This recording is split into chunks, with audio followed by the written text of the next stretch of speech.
and a very warm welcome to all distinguished guests, dignitaries, faculty members, and my fellow mates.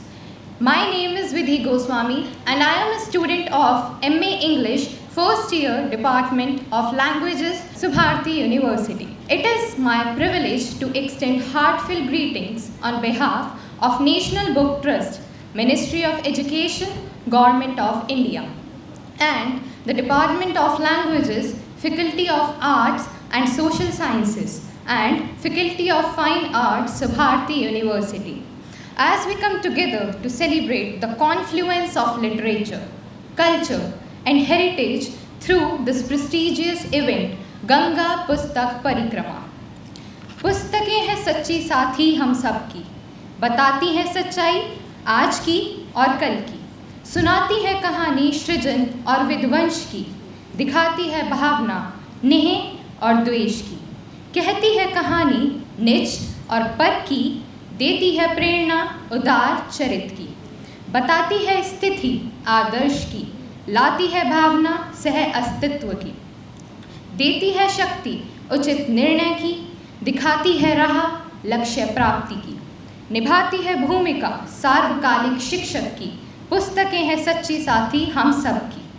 यह कविता न केवल पुस्तकों की महत्ता को दर्शाती है, बल्कि सह अस्तित्व, भावना और ज्ञान की ओर भी हमें मार्गदर्शन देती है। Thank you, Seema ma'am, for giving such an inspiring poem. It is an honor to present your creation here. Today's program is a tribute to the spirit of Ganga, eternal, ever-giving, and deeply embedded in our civilization. One of the key highlights of today's program is mobile book exhibition organized by the National Book Trust of India, which brings a rich collection of literature to our doorstep. Alongside this, an art exhibition has also been arranged offering a wonderful display of creativity and talent. I am pleased to inform you that both the exhibitions are being held on the ground floor of the Fine Arts College. We will be visiting them at the conclusion of today's program. We encourage everyone to take part in the wealth of knowledge and creativity of display. To mark the beginning of this auspicious gathering, we extend our warm welcome through a planter symbolizing growth and an Angavastram as a token of request. I request Honorable Vice Chancellor Sir, Professor Pintu Mishra Sir, Professor Sudhir Tyagi Sir, and Dr. Seema Sharma Ma'am to kindly present the planter and Angavastram to our esteemed guests.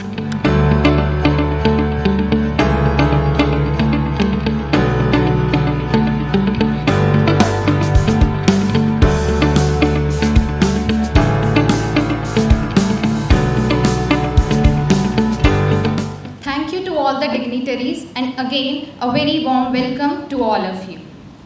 Let us begin this beautiful day by respectfully inviting our honored guest to the stage to mark the auspicious beginning of today's gathering. We shall now proceed with the lighting of the ceremonial lamp, a timeless tradition that signifies the triumph of knowledge over ignorance and the spreading of light, wisdom, and hope. I request all the dignitaries to please come on the stage.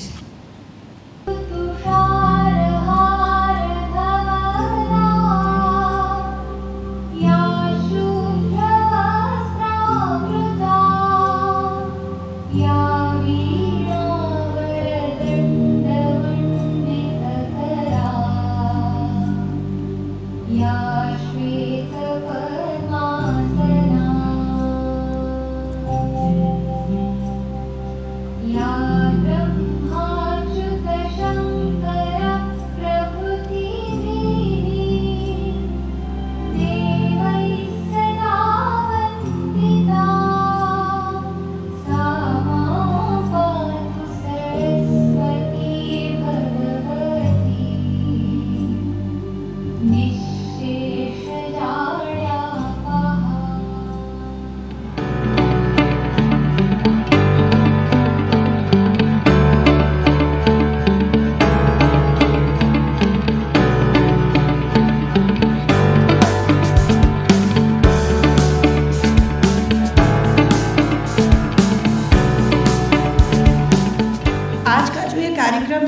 विषय है Ganga through edges, अर्थात युगों युगों से गंगा। यह कार्यक्रम देवनदी गंगा और ज्ञान गंगा से संबंधित है। देवनदी गंगा और ज्ञान गंगा हमारी संस्कृति का अभिन्न अंग हैं और इसकी वाहिका पुस्तकें हैं। पुस्तकों के संबंध में चार्ल्स विलियम ने कहा था, किताबें मित्रों में सबसे ज़्यादा शांत और स्थिर हैं।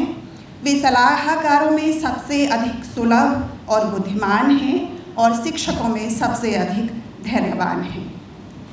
ऐसी ही पुस्तकों के लिए इस पुस्तक संस्कृति को बताए और बचाए रखने के लिए हमारा यह आज का कार्यक्रम एक महत्वपूर्ण पड़ाव है। गंगा पुस्तक परिक्रमा का उद्देश्य इसी पुस्तक संस्कृति को बढ़ावा देना। यह कार्यक्रम राष्ट्रीय पुस्तक न्यास भारत, शिक्षा मंत्रालय भारत सरकार एवं स्वामी विवेकानंद सुभारती विश्वविद्यालय के संयुक्त तत्वावधान में आयोजित किया जा रहा है। आज़ादी के अमृत महोत्सव एवं नमामि गंगे के अंतर्गत गंगा की साहित्यिक धरोहर के प्रचार हेतु नेशनल बुक ट्रस्ट द्वारा यह गंगा परिक्रमा का आयोजन किया जाता है। इस कार्यक्रम की अनुमति प्रदान करने के लिए, इस कार्यक्रम में हमारा मार्गदर्शन करने के लिए मैं सर्वप्रथम सुभारती विश्वविद्यालय के कुलगुरु माननीय कुलपति major general doctor G K. Thapliyal sir, आपका हृदय से स्वागत और अभिनंदन करती हूँ। आपकी भूमिका इस तरह के कार्यक्रमों में बहुत अद्भुत रहती है और हमको बिना किसी औपचारिकता के इस तरह के कार्यक्रम आयोजन की अनुमति प्रदान करना और संपूर्ण सहयोग देना इस तरह के आयोजनों को सफल और संभव बनाने के लिए बहुत महत्वपूर्ण है। इसी क्रम में मैं स्वागत करना चाहती हूँ आज के कार्यक्रम के मुख्य अतिथि श्री अनिल गांधी जी को। आप एक सुपरिचित इतिहासविद हैं और गंगा पुस्तक परिक्रमा के इस कार्यक्रम के समन्वयक हैं। सुभारती विश्वविद्यालय की ओर से मैं आपका हृदय से स्वागत और अभिनंदन करती हूँ सर। मैं स्वागत करना चाहती हूँ श्री कुलदीप जी का। आप गंगा पुस्तक परियोजना के प्रभारी हैं और इस राष्ट्रीय पुस्तक न्यास की ओर से आप इस तरह के आयोजनों को संचालित करते हैं। आपका सुभारती विश्वविद्यालय की ओर से बहुत बहुत स्वागत और अभिनंदन। आज के कार्यक्रम के विशिष्ट अतिथि डॉक्टर राम गोपाल भारतीय, सुविख्यात लेखक, आपका भी बहुत बहुत स्वागत और अभिनंदन है सर। हमारे मध्य विशिष्ट अतिथि के रूप में उपस्थित doctor Rahul Bansal, HOD community medicine, आपका भी बहुत बहुत स्वागत और अभिनंदन है सर। मैं माननीय प्रतिकुलपति महोदय के प्रति विशेष रूप से उनका स्वागत और अभिनंदन करना चाहती हूँ कि उन्होंने हमारे आमंत्रण को स्वीकार किया और वे आज यहाँ उपस्थित हैं। आपका बहुत बहुत स्वागत और अभिनंदन sir. Professor Pintu Mishra sir, जिनके निर्देशन में ये कार्यक्रम संचालित हो रहा है, आपका भी बहुत बहुत स्वागत और अभिनंदन। मैं कला एवं सामाजिक विज्ञान संकाय के डीन प्रोफेसर सुधीर त्यागी सर, आपका भी स्वागत और अभिनंदन करती हूँ। मैं यहाँ उपस्थित सभी विभागाध्यक्ष, संकाय अध्यक्ष एवं सम्मानित शिक्षक साथियों और प्रिय विद्यार्थियों का बहुत बहुत स्वागत और अभिनंदन करती हूँ, क्योंकि ये कार्यक्रम हमारे विद्यार्थियों के लिए ही विशेष रूप से आयोजित किया जा रहा है। इसके साथ ही यहाँ उपस्थित मीडिया बंधु एवं भगिनी, प्रिय छात्र छात्राओं, आप सभी का बहुत बहुत स्वागत और अभिनंदन। Thank you so much, ma'am, for setting the tone with such warmth and light. We are privileged to have with us Dr. Ram Gopal Bhartiya sir. He is a distinguished Hindi writer with contributions to poetry, ghazals, stories, novels and memoirs. His major works include Bhagya Chakra, Raaste Chup Hain, Aadmi Ke Haq Mein and Kaise Kahun. His autobiography and travelogue are well regarded. He has edited various anthologies and educational books. His accolades including the Dr. Ambedkar Fellowship and Dushyant Smriti Samman. I request sir to please come on the stage to deliver the inaugural address. सभी को सादर नमस्कार मेरा। मावाणी जिसकी प्रेरणा से हम सब यहाँ एकत्रित हैं इस विद्या मंदिर में, उन्हें नमन। यहाँ के लोकप्रिय कुलपति जी मेजर जनरल प्रोफेसर साहब थपलियाल साहब यहाँ उपस्थित हैं, में मेरा प्रणाम। प्रति कुलपति जी को मेरा नमन। प्रोफेसर देवेंद्र स्वरूप जी, यहाँ के जो एक कड़ी है नेशनल बुक ट्रस्ट और विश्व भारती विश्वविद्यालय के बीच में जो ये पावन कार्यक्रम आज रखा गया है, डॉक्टर अनिल गांधी जी, यहाँ के कला विभाग के जो प्रोफेसर प्रिंसिपल साहब पिंटू मिश्रा जी, एनबीटी से जो आए हैं श्री कुलदीप जी, जिनके कारण ये कार्यक्रम संभव हो सका, राहुल बंसल जी HOD हैं यहाँ पर, और प्यारे बच्चों जो विभिन्न फैकल्टीज से, विभिन्न विभागों से यहाँ पर उपस्थित हुए हैं। इस भारतीय संस्कृति के अभिन्न अंग गंगा और पुस्तक का जो कार्यक्रम शीर्षक रखा है, गंगा पुस्तक परिक्रमा।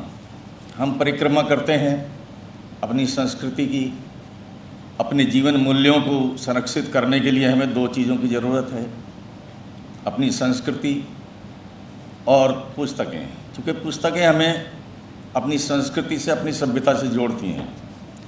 अगर हम पुस्तकें नहीं पढ़ेंगे तो हम अपने इतिहास को नहीं जान पाएंगे, हम अपनी संस्कृति को नहीं जान पाएंगे, हम सभ्यता का जो विकास है क्रमिक, उसे नहीं जान पाएंगे। आज संकट है, पुस्तक पाठन पर अध्ययन कम हो गया है। जो इलेक्ट्रॉनिक मीडिया है, मोबाइल की जो क्रांति है, उसने पुस्तकों के पाठकों की संख्या कम कर दी है। ख़ास तौर से नई जनरेशन, जो नई पीढ़ी आ रही है, वो दूर है। भाषा विभाग की सीमा शर्मा जी भी इस कार्यक्रम में जिन्होंने स्वागत भाषण किया, उनको भी मैं याद करता हूँ, नमन करता हूँ। दोस्तों,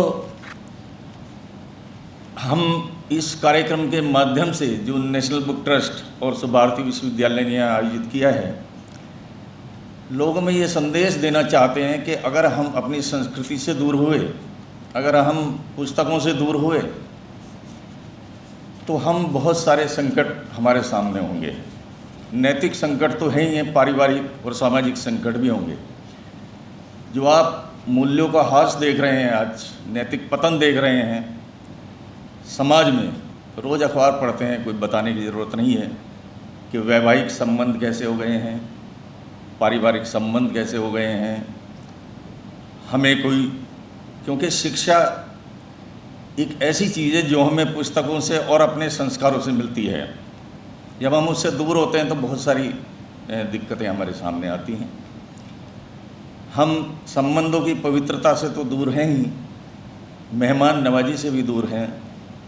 जो रिश्तों का जो पतन है, वो हमें ये सोचने को मजबूर करता है कि क्यों हमने अध्ययन कम कर दिया, क्यों हमने अपनी संस्कृति की और सभ्यता की चिंता करनी कम कर दी, जबकि आज इसकी सबसे ज़्यादा ज़रूरत है। जब विदेशी लोग यहाँ आकर हमारी संस्कृति और सभ्यता का गुणगान करते हैं, तो हमें आत्मविश्लेषण करने के लिए विवश होना पड़ता है कि हम क्यों पाश्चात्य संस्कृति के पीछे भाग रहे हैं। तो मेरा नई जनरेशन, जो नए पीढ़ी है, जो यहाँ ख़ास तौर से स्टूडेंट्स हैं, जो विद्यार्थी हैं, विभिन्न विभागों से यहाँ आए हुए, उनसे निवेदन यही है कि अपनी संस्कृति और सभ्यता, इतिहास जानने के लिए पुस्तकों का साथ कभी ना छोड़ें।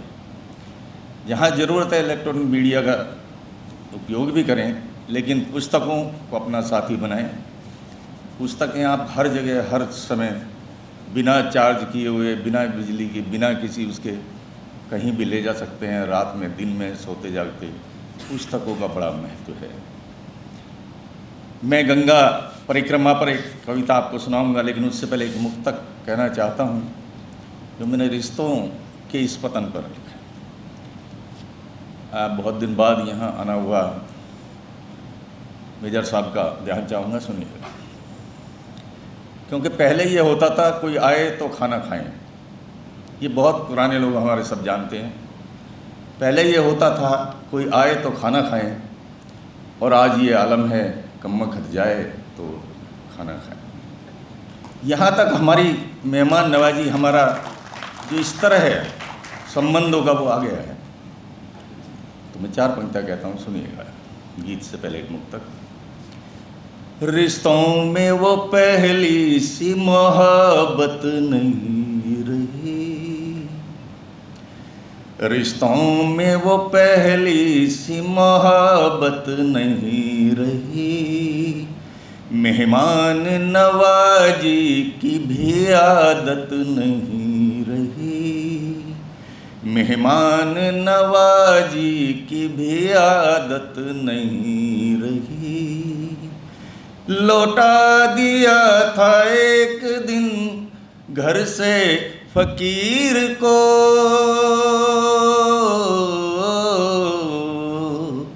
लौटा दिया था एक दिन घर से फकीर को, उस दिन से किसी चीज़ में बरकत नहीं रही, उस दिन से किसी चीज़ में बरकत नहीं रही। तो हमें जुड़ने की ज़रूरत है अपनी जड़ों से, क्योंकि जो पुस्तकों से कट गया, जो गंगा से कट गया, गंगा की हमारी विरासत है, अपनी विरासत से जो कट के रहेगा वो इस समाज से, इस देश के लिए उतना नहीं कर पाएगा जितना वो कर सकता था। तो हम नई जो नस्ल है, नई जो पीढ़ी है, उससे यही उम्मीद करते हैं। क्योंकि समय निर्धारित है, मैं एक गीत गंगा जो मुख्य विषय है आज का, उस पर पढ़कर अपनी जगह लूँगा, सुनिएगा। गंगा संस्कृति और सभ्यता की अनमोल निशानी है, गंगा संस्कृति और सभ्यता की अनमोल निशानी है। भारत की हर पुस्तक में गंगा की अमर कहानी है, भारत की हर पुस्तक में गंगा की अमर कहानी है। इसका इतिहास पढ़िएगा। राजा सगर के पुत्रों का जब तर्पण नहीं हो पाता है, राजा सगर के पुत्रों का जब तर्पण नहीं हो पाता है, उनके पुत्र भगीरथ को जब यह संताप सताता है। गंगा को पृथ्वी पर लाने की जब उसने ठानी है, भारत की हर पुस्तक में गंगा की अमर कहानी है। घोर तपस्या से उनकी जब ब्रह्मदेव हर्षाए थे, अपने हाथ कमंडल से गंगा जलधार बहाए थे, अपने हाथ कमंडल से गंगा जलधार बहाए थे। शिव की घनी घटाओं से होकर गंगा फिर से आनी है, भारत की हर पुस्तक में गंगा की अमर कहानी है। और क्यों गंगा को पृथ्वी पर लाना पड़ा, सुनिएगा दोस्तों। गंगा जल से सगर पुत्रों को मुक्ति का मार्ग मिला, पूर्वजों को मिली तृप्ति, धरती को जैसे स्वर्ग मिला। सफल तपस्या देख भगीरथ की गंगा ने मानी है, भारत की हर पुस्तक में गंगा की अमर कहानी है। पतित पावनी गंगा युग युग से भारत में बहती है, मानव वृक्ष और पशु पक्षी सबको जीवन देती है। इसके कारण पर्वत झरने नहर नदी में पानी है, भारत की हर पुस्तक में गंगा की अमर कहानी है। और इसका उद्गम कहाँ से है, सुनिएगा दोस्तों। गोमुख से गंगा सागर तक गंगा की परछाई है। शास्त्रों वेद पुराणों ने गंगा की महिमा गाई है। जीवन से मृत्यु तक गंगा जल की रीत निभानी है। भारत की हर पुस्तक में गंगा की अमर कहानी है। और इसके साथ जो जुड़े हुए हैं हमारे पर्व, उनका महत्व सुनिएगा। महाकुंभ मेले और उत्सव इसके तट पर सजते हैं। लाखों प्राणी पाप मुक्ति को गंगा गंगा भजते हैं। मोक्षदायिनी गंगा माँ की यह पहचान पुरानी है। भारत के हर पुस्तक में गंगा की अमर कहानी है। लेकिन अफसोस क्या है, हम गंगा का संरक्षण नहीं कर पाए। आखिरी बंद देखें। लेकिन दुख है हम गंगा को स्वच्छ नहीं कर पाए हैं। इसमें गंदे नालों का जल मिल अवशेष समाये हैं। गंगा को अब स्वच्छ करेंगे, कसम देश को खानी है। भारत की हर पुस्तक में गंगा की अमर कहानी है। और एक क्षण में पर्यावरण पर, चूँकि गंगा का जो संबंध है हमारा पर्यावरण से जुड़ा है, और देखा जाए तो पुस्तकों का संबंध भी पर्यावरण से जुड़ा है। जो हमारा मानसिक प्रदूषण है वो पुस्तकें ही दूर करती हैं। जब तक हम पुस्तक में नैतिक शिक्षा, हमारे पूर्वजों ने क्या किया, क्या नैतिक सिद्धांत हैं, हमने बचपन में पढ़ा था, सदा सत्य बोलो, घृणा किसी से मत करो, दूसरों के साथ वैसा व्यवहार करो जो अपने प्रति चाहते हो, तो एक छाप हमारे मन पे जमती है। तो ये पुस्तकों का एक महत्व है जो हमारे जीवन को संचालित करता है। तो एक पर्यावरण पे दो छंद कह के मैं अपनी बात समाप्त करूँगा। और आपका बहुत बहुत आभार, आपने मुझे याद किया। सुनिएगा दोस्तों, एक गोरैया की पुकार है।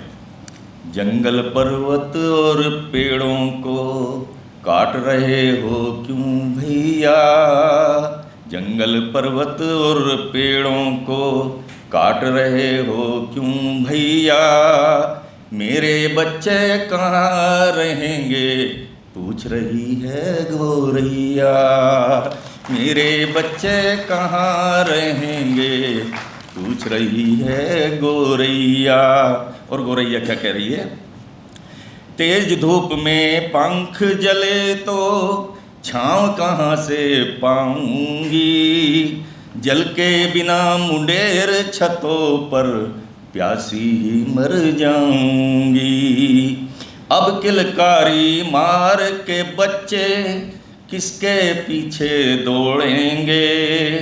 कैसे बहलाओगे उनको नजर नहीं जब आऊंगी। निस दिन मेरी राह तकेगी, निस दिन मेरी राह तकेगी। बच्चों के संग संग मैया मेरे बच्चे कहाँ रहेंगे पूछ रही है गोरैया। आखिरी बंदिश का। मेहमानों की खबर लाए जो अब वो कागा नहीं रहा। प्रेम संदेशा लिए कबूतर वाला धागा नहीं रहा।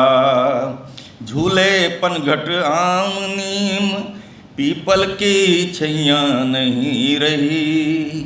वर्षा रानी अब आंगन में तेल और घी का रखते थे, द्वार चिरागा नहीं रहा। तेल और घी का रखते थे, द्वार चिरागा नहीं रहा। वर्षा रानी अब आंगन में कब करती ताता थैया। मेरे बच्चे कहाँ रहेंगे पूछ रही है गोरैया। जंगल पर्वत और पेड़ों को काट रहे हो क्यों भैया। मेरे बच्चे कहाँ रहेंगे पूछ पूछ रही है गोरैया। बहुत बहुत धन्यवाद भारतीय समाज का, आप सभी का बहुत। Thank you so much, sir. Your thoughts remind us how literature helps us carry the wisdom of rivers like Ganga from generation to generation. Thank you once again. Allow me to introduce our next dignitary, Dr. Rahul Bansal, sir, the esteemed head of the Department of Community Medicine at SMC. To address the gathering, Dr. Bansal is widely admired for his compassionate approach, insightful perspective, and dedication to public health. A motivational speaker and an inspiring figure in the healthcare community. He has touched many lives through both his words and his work. We eagerly look forward to hearing his valuable insights today. Please welcome, sir. आज मेरे लिए एक बड़ा विशेष दिन है। आज का ये कार्यक्रम तो है ही। मेरे आध्यात्मिक गुरु प्रोफेसर ओजस्वी शर्मा जी महाराज, जो शारीरिक रूप से नहीं हैं बट मेरे लिए पूरी तरह हैं, सुभारती में भी जो 2 बार आए, डॉक्टर अतुल कृष्ण जी के पर्सनल आमंत्रण पे, उनका जन्म दिवस है। तो आज के दिन 20 जून को 1933 में ढिकौली गांव में मवाना में उनका शरीर का प्राकट्य हुआ था। तो उनको प्रणाम करते हुए मैं अपनी बात को रखता हूं। आदरणीय कुलपति जी, उपकुलपति जी, प्रतिकुलपति जी हैं, 2 हमारे डिग्नेटरीज़ हैं, भारतीय जी और गांधी जी, और अपने पिंटू मिश्रा जी, जिनके बिना कोई कार्यक्रम हो नहीं पाता है, और बाकी HODs हैं। तो मैं अपने वाइस चांसलर साहब से इजाज़त लूँगा कि मैं जो संबोधन करने जा रहा हूँ, गंगा, पुस्तक और राष्ट्र, इसको मैं गानों के माध्यम से प्रस्तुत करूँगा, क्योंकि गाना मेरा थोड़ा हॉबी है। तो थोड़ा बहुत बोल के कुछ गीत संगीत भी हो जाएगा। तो गंगा की बात रामगोपाल भारती जी ने बहुत सुंदरता से बताई कि हमारी संस्कृति की एक तरह से रीढ़ की हड्डी है। हमारी संस्कृति की अविरल धारा गंगा जी के माध्यम से बह रही है। हजारों साल की कहानी है। आप रामायण काल में चलिए, रामायण काल का कुछ लोगों ने गणना करी है एस्ट्रोफिजिक्स के माध्यम से कि शायद 7000 साल पहले की गणना है। तो उसमें भी गंगा जी है। कैसे हैं? 2 लाइन सुनाता हूँ। गंगा का जिक्र कहाँ है? कभी कभी भगवान को भी भक्तों से काम पड़े, कभी कभी भगवान को भी भक्तों से काम पड़े। जाना था गंगा पार प्रभु के वट की नाव चढ़े, जाना था गंगा पार प्रभु के वट की नाव चढ़े। कभी कभी भगवान को भी भक्तों से काम पड़े, जाना था गंगा पार प्रभु के वट की नाव चढ़े। तो भगवान राम की अद्भुत जीवन में गंगा का शुरू में ही जिक्र है, और केवट ने नाव पार कराई तो केवट भी तर गया, तो वहाँ वर्णन है। फिर आते हैं महाभारत की तरफ। तो महाभारत में तो गंगा पुत्र भीष्म ही सबसे मेन है। भीष्म जी के चारों तरफ सारा महाभारत है, वो गंगा पुत्र है।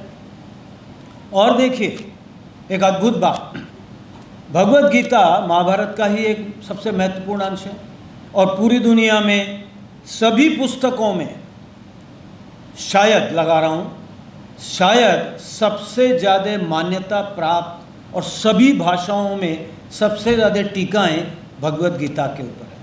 तो मैं कहूँ, अगर ये अतिशयोक्ति नहीं होगी, कि पुस्तकों में one of the most important पुस्तक for the Mankind is Bhagavad Gita. और वो सभी धर्मों के लिए धर्म की पुस्तक नहीं है, वो जीवन जीने का विज्ञान है। उस भगवत गीता में 10वें अध्याय के 31वें श्लोक में भगवान जब विभूतियाँ गिना रहे हैं तो क्या कह रहे हैं? जो 31वां श्लोक है जिसमें वो कह रहे हैं धनुषधारियों में राम हूँ, पवित्र करने वालों में मैं पवन हूँ, और जलचरों में मैं मगर हूँ। फिर लास्ट में कहते हैं नदियों में मैं गंगा। भगवान कृष्ण गीता में उद्घोष कर रहे हैं 10वें अध्याय के 31वें श्लोक में कि नदियों में मैं, बोलिए, तो फिर क्या बात रह गई? अगर आप गीता को मानते हैं तो गंगा को तो मानना ही पड़ेगा। तो वहाँ से शुरू होती है। उसके बाद उसकी कुंभ अभी हुआ, आपने देखा करोड़ों लोग आए, और खाली ये नहीं कि भारतीय, शायद 50 देशों से लोग आए और सभी धर्मों के लोग आए। ऐसा नहीं खाली हिंदू आए, सनातनी आए, कुछ इस्लाम को मानने वाले भी आए, कुछ बौद्ध के भी आए, कुछ क्रिश्चियनिटी के भी, क्योंकि गंगा सबको जोड़ती है, गंगा सबको आश्रय देती है। अद्भुत आयोजन हुआ, पूरी दुनिया ने आश्चर्य किया। और एक बात देखिए, मैं पब्लिक हेल्थ का आदमी हूँ। पब्लिक हेल्थ के नाते जहाँ इतने लोग स्नान करें और आचमन करें, वहाँ पर डायरिया, कॉलरा, डिसेंट्री होना बिल्कुल लाजमी है। कोई और नदी होती, हजारों लोग को डायरिया होता, कॉलरा होता, डिसेंट्री होती, टाइफाइड होता। आपने सुना किसी को कोई ऐसी बीमारी? क्या आपने सुना? क्या चमत्कार है! कैसे गंगा जल में हजारों, लाखों, करोड़ों लोग रोज स्नान कर रहे हैं, किसी को कोई बीमारी नहीं हो रही, किसी को भी लोग, ना ठंड हो रही किसी को, ना कोई हो रहा, क्योंकि उसके जल में कुछ अद्भुत तत्व हैं। जैसे एक तत्व है बैक्टीरियोफाज।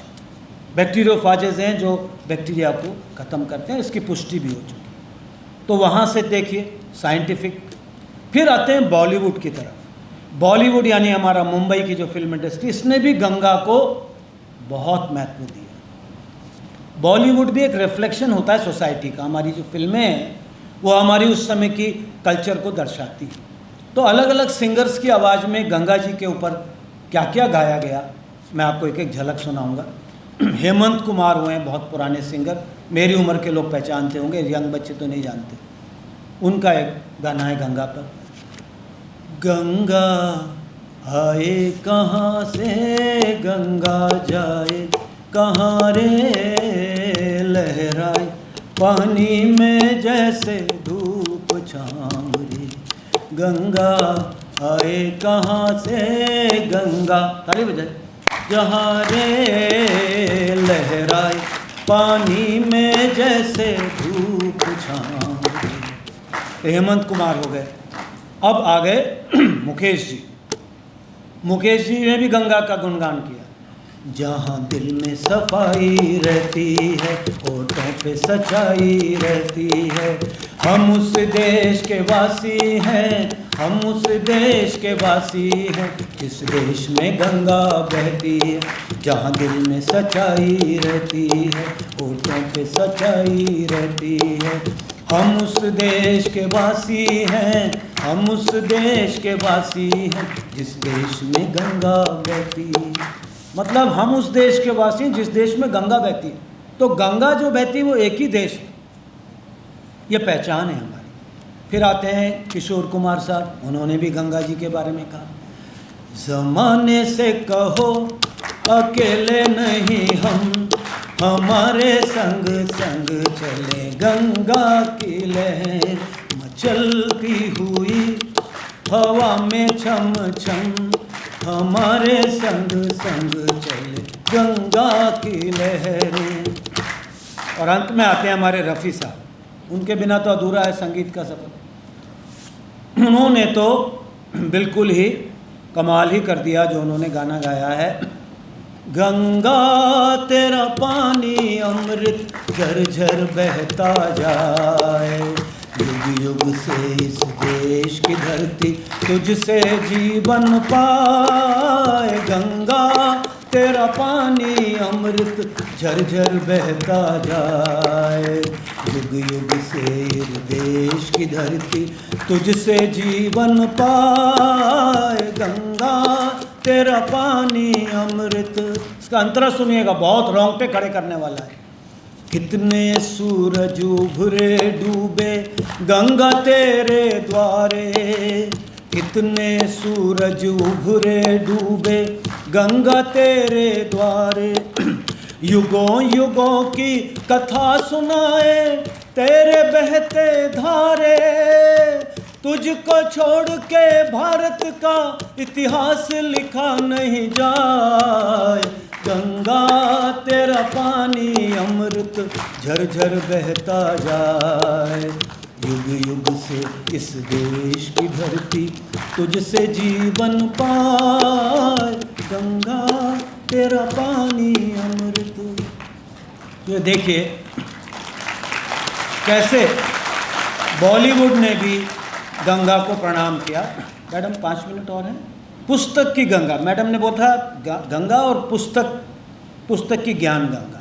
तो पुस्तक की ज्ञान गंगा भी हमारे जीवन में बहुत महत्वपूर्ण है। अगर अपने जीवन की बात करूं तो बचपन में चंपक, नंदन, लोटपोट और बोलिए चंदा मामा और पराग, बचपन में इंद्रजाल कॉमिक्स, उन्होंने एक वर्ल्ड व्यू दिया। उसके बाद फिर थोड़ा और आगे बढ़े, कादम्बिनी, धर्मयुग, अभी भारतीय जी कह रहे थे, इलस्ट्रेटेड वीकली और रीडर्स डाइजेस्ट, इन्होंने और चिंतन को और बढ़ाया। उसके बाद थोड़ी सीरियस पुस्तकें आ गई, इतिहास की पुस्तकें आ गई और आ गई, और ऐसे आध्यात्मिक पुस्तकें आई। और एक आध्यात्मिक पुस्तक ने मेरे जीवन को बहुत ज़्यादा प्रभावित किया, जो मैं आज हूँ उसमें बहुत बड़ा योगदान है, वो ऑटोबायोग्राफी ऑफ योगी, योगी कथामृत, जो 35 भाषाओं में ट्रांसलेट हो चुकी है। अध्यात्म जगत की बहुत बढ़िया पुस्तक है। वो पुस्तकें पढ़ पढ़ के एक समझ में आया कि ये जीवन क्या है, ये भारतवर्ष क्या है, जीवन का मकसद क्या है। जब तक हमें जीवन का मकसद समझ नहीं आएगा हम भटकते रहेंगे। इन पुस्तकों ने एक वर्ल्ड व्यू दिया, एक लाइफ व्यू दिया, और लाइफ का एम तय हुआ कि भाई इस जीवन में, मानव जीवन में भगवत प्राप्ति किए बिना सब बेकार है। नोबेल प्राइज़ में मिल जाए अगर भगवत प्राप्ति, आत्मज्ञान नहीं हुआ तो। इसी तरह कलाम साहब की पुस्तकों ने बहुत गाइड किया, अब जो APJ कलाम साहब की ये पुस्तक पढ़ के अंत में जो वर्ल्ड व्यू बना, जो देश के प्रति भाव जगा, उसको मैं इस गाने में करूँगा। ये अंतिम गीत है मेरा, आप सब भी गाएंगे।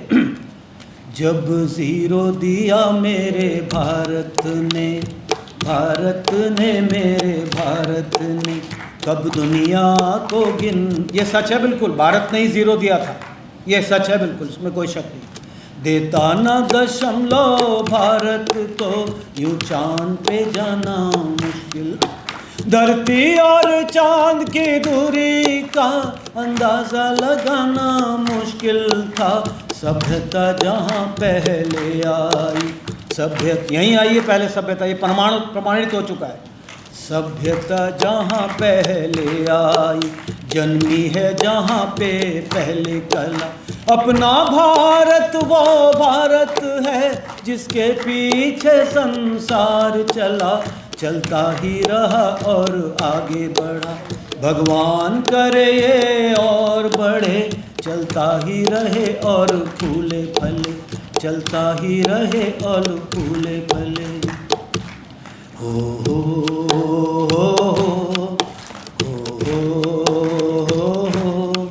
है प्रीत जहाँ की सदा, है प्रीत जहाँ की री सदा, मैं गीत वहाँ के गाता हूँ। गाइए सर।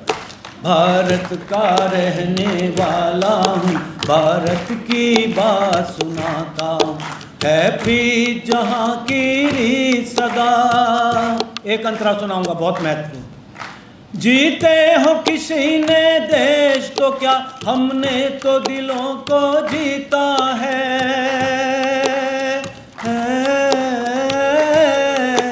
जहाँ राम अभी तक है नर में, नारी में अभी तक सीता है।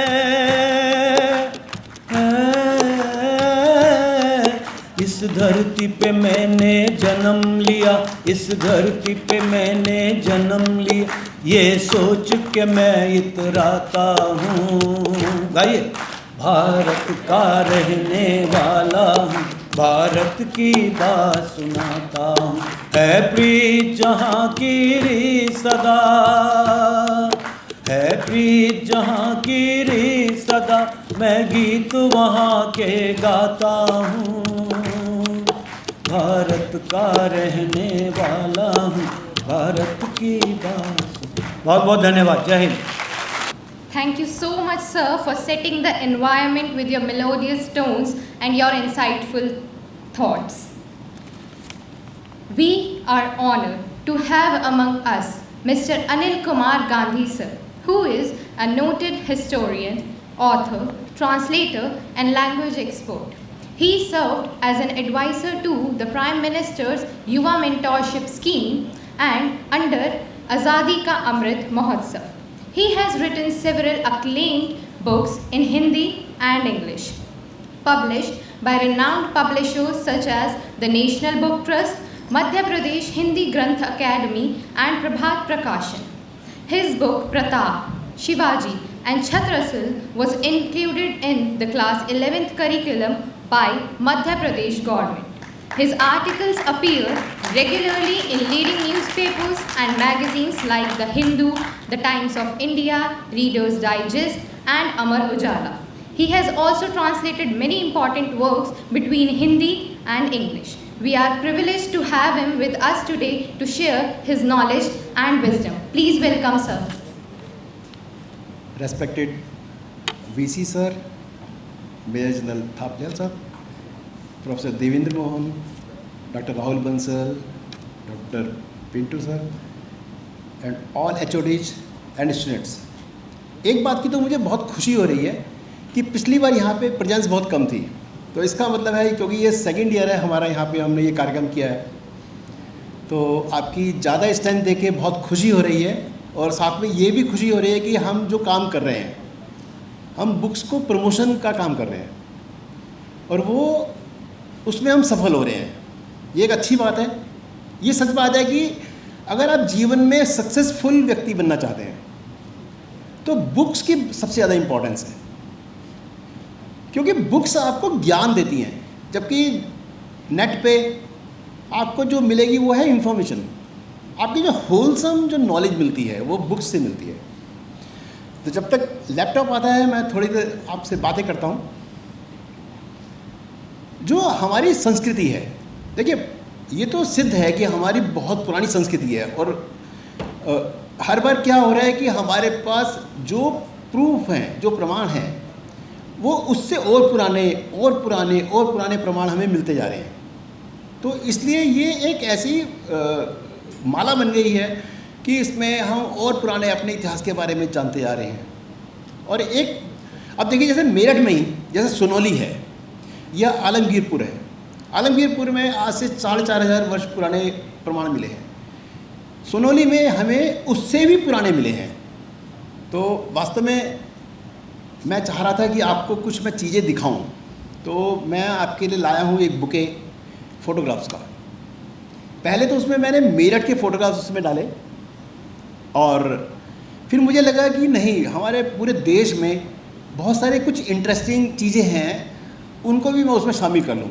तो लगभग 100 फ़ोटोग्राफ्स हैं जो मैं आपको दिखाने वाला हूँ और उसके पीछे जो थोड़ी बहुत जो छुपी हुई कहानी है वो मैं आपको बताऊँगा। तो कनेक्ट हो रहा है। तो सबसे पहले आपके सामने जो फ़ोटोग्राफ आएगा वो हमारे मेरठ का ही है और आपने सभी ने सुना होगा आबू लेन का नाम, अब्बू का नाला बहुत फेमस है। तो उसकी जो टुम्ब है, जो उसका मकबरा है, वो कहाँ है वो मैं आपको दिखा रहा हूँ। ये है आबू का मकबरा। अब आप नीचे भी देख सकते हैं, आप देख सकते हैं कि इसकी क्या कंडीशन है, लोगों ने इंक्रोचमेंट करके इसकी क्या हालत की है। Please next. अबू के मकबरे की कुछ फ़ोटो हैं, ये उसी का ही पार्ट है। नेक्स्ट। ये देखिए इसकी जो अंदरूनी जो इसकी जो आर्किटेक्चर है, एक्चुअली जब कोई भी जो स्टूडेंट है, जो हिस्टोरियन है, उसको जो स्टडी करता है, उसमें जो आर्किटेक्चर की जो इंटीरियर है उसका बहुत इंपॉर्टेंस होती है, क्योंकि उसके जो एक्चुअल हिस्ट्री है या उसकी जो स्टाइल है, जो शैली कहते हैं वास्तु की, वो उसका बहुत महत्व है। Please next. एक और कर दीजिए नेक्स्ट।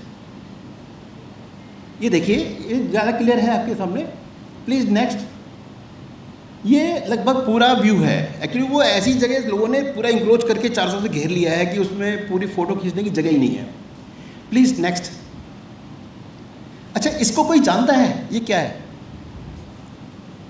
कोई जानता है? सही, ओके, मैं बताता हूँ कि 18th सेंचुरी के लास्ट में और 19th सेंचुरी की शुरू में हमारे देश में बहुत सारे ऐसे भाड़े के सैनिक रहे हैं जो भाड़े के लिए लड़ते थे, अलग अलग राजाओं के लिए, अंग्रेजों के लिए भी, मुगलों के लिए भी लड़ते थे। और वो लोग हमारी कल्चर से इतना इन्फ्लुएंस थे कि उन्होंने जो अपने मकबरे बनाए, तो वैसे तो वो कब्र बनाते हैं नॉर्मल, तो वो अंग्रेज़ थे या यूरोपियन थे अधिकतर। ये हैसिक है, हैसिक की कब्र है ये आगरा में है। तो ये मकबरे बिल्कुल देखिए आप कि मुस्लिम स्टाइल से बिल्कुल पूरी तरह से इन्फ्लुएंस्ड हैं। चलिए नेक्स्ट, ये बेगम समरू है, उसके हस्बैंड की जो सोमरे है, ये सोमरे की कब्र है। आप देखिए पूरा मुगल स्टाइल में बनी हुई है। नेक्स्ट, ये भी आगरा में है। ये फोटोग्राफ मैंने जानबूझ के चुना क्योंकि इसमें एक नाम आप देख सकते हैं, विष्णु शरण दुबलिश। ये विष्णु शरण दुबलिश मेरठ के थे और वो काकोरी कांड में शामिल थे। 1925 का जो काकोरी कांड था, तो ये मैं जब अंडमान गया तो मैं इसकी स्पेशल इस तरह से फ़ोटो लेके आया था कि कभी स्टूडेंट्स के बीच में जाऊंगा तो दिखाऊंगा इसको कि हमारे मेरठ का जो हमारा फ्रीडम स्ट्रगल है उसमें बहुत बड़ा योगदान रहा है। 1857 की भी फ़ोटोग्राफ कुछ दिखाऊंगा मैं आपको। प्लीज़ नेक्स्ट, ये अशोकन लेगेसी है, भुवनेश्वर में है। ये जो अशोका के जो शिलालेख हैं वो इसके नीचे हैं, तो सब ने तो आपने उसमें देखे होंगे, लेकिन ये जो फिगर है ये और कहीं अवेलेबल नहीं है, ये पहाड़ के बीच में थी फंसी हुई, तो मुझे बहुत इंटरेस्टिंग लगी, तो इसलिए मैं इसको लेके आया आपके लिए। प्लीज़ नेक्स्ट, ये बरनावा है मेरठ में। बरनावा जहाँ पे लाक्षागृह था, लाक्षागृह में जहाँ पे पांडवों को मारने के लिए कौरवों ने अपना षड्यंत्र रचा, ये उसके जगह है। प्लीज़ नेक्स्ट, ये वो केव है, वो जो सुरंग बनाई थी उन्होंने जहाँ से बचने के लिए, ये वो सुरंग है और ये यहाँ से लेफ्ट टर्न कर जाती है। एक्चुअली इसके भीतर जाना थोड़ा सुरक्षा के लिए बड़ा खतरा है क्योंकि यहाँ सांप वगैरह बहुत होते हैं, खासकर कोबरे हैं यहाँ पे। तो प्लीज़ नेक्स्ट, ये इसकी बाहर की चित्र है, बाहर उन्होंने थोड़ा पक्का कर दिया उसको दिखाने के लिए। और एक्चुअली ये मेरे मित्र हैं, जहाँ मैं जिधर कैमरा घुमाता हूँ वो सामने आके खड़े होते थे, अभी वो स्वर्गवास हो गया उनका, तो ये उनको भी एक मेरा ग्रेटिट्यूड है, थैंक यू। प्लीज़ नेक्स्ट, ये भी बरनावा का ही चित्र है। बरनावा में आपने अगर अखबारों में पढ़ा होगा कि वहाँ पे कॉन्फ्लिक्ट चल रहा है कि जो मुस्लिम्स हैं वो उस एरिया को क्लेम कर रहे हैं, जो वहाँ पे टीला है जो बरनावा का, तो ये उसी का पार्ट है। और प्लीज़ नेक्स्ट, अब इसके आप आर्किटेक्चर देखेंगे तो आपको पता लगेगा कि इसमें हिंदू सिग्ने जो साइंस हैं, मतलब जो पुराना है, मतलब मुस्लिम पीरियड से पहले के जो वो है उसमें साइन है, तो ये लगभग गुप्ता पीरियड का है। प्लीज़ नेक्स्ट, और मैं आपको क्लियर दिखाता हूँ इसमें, ये भी वहीं ये टूट गए हैं, ये सब खराब हो गए हैं।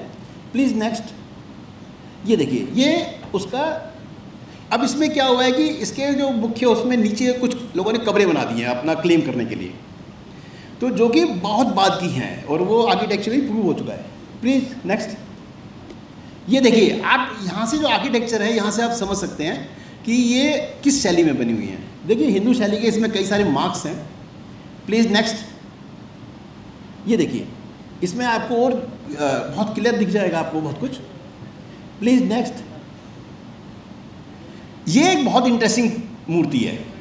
आपने अगर बरनावा गए हैं तो आपको जाना चाहिए खाली इस शख्सियत के बारे में जानने के लिए। ये कृष्ण कुमार हैं, इनकी 97 में डेथ हुई और इनको अपना पूर्व जन्म याद था। और ये पूर्व जन्म में कौन थे? ऋषि श्रृंगी थे, ऋषि श्रृंगी पुत्र थे। जो ऋषि श्रृंगी कौन थे? वो ब्रह्मा जी के पुत्र थे। और ये जब बचपन में थे, जब ये एक लकड़हारे के यहाँ जन्म हुआ, इनका पुनर्जन्म, इनको श्राप के माध्यम से इनका वो हुआ पुनर्जन्म।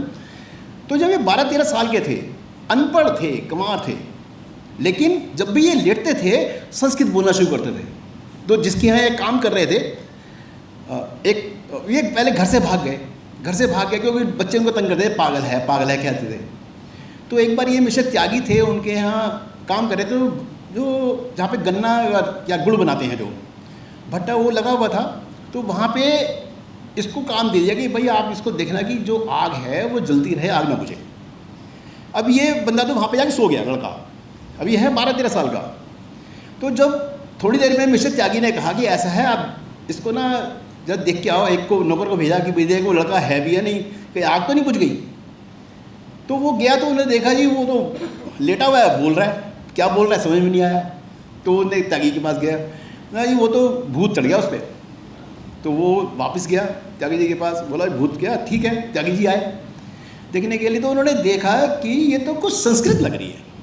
अब वो अनपढ़ बच्चा है और गांव भी ऐसा है जहाँ पे कोई पढ़ा लिखा नहीं है, तो उसने ब्राह्मण को बुलाया। तो जो पंडित जी आए मंदिर के, तो उन्होंने कहा जी है तो संस्कृत, लेकिन हम मेरे लेवल के ऊपर है।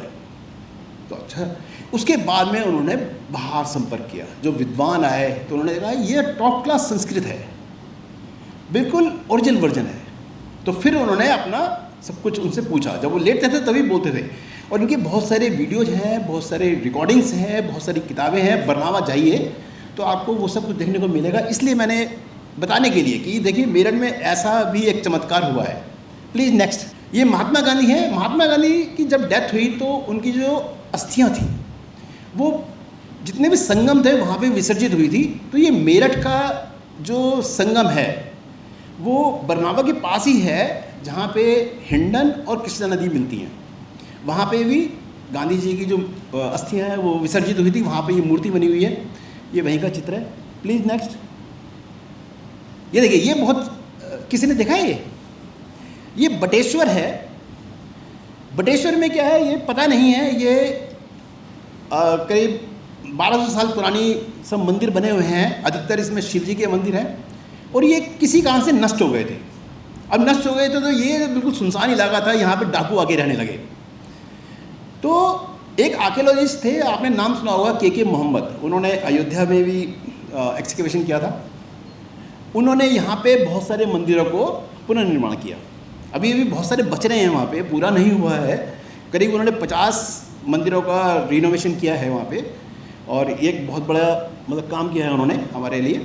तो ये उसका एक पार्ट है। एक्चुअली इसमें बहुत सारी फ़ोटोग्राफ्स हैं मेरे पास, लेकिन केवल मैं आपको ये दिखा रहा हूँ, आइडिया दे रहा हूँ कि ऐसी जगह पे भी आपको जरूर जाना चाहिए।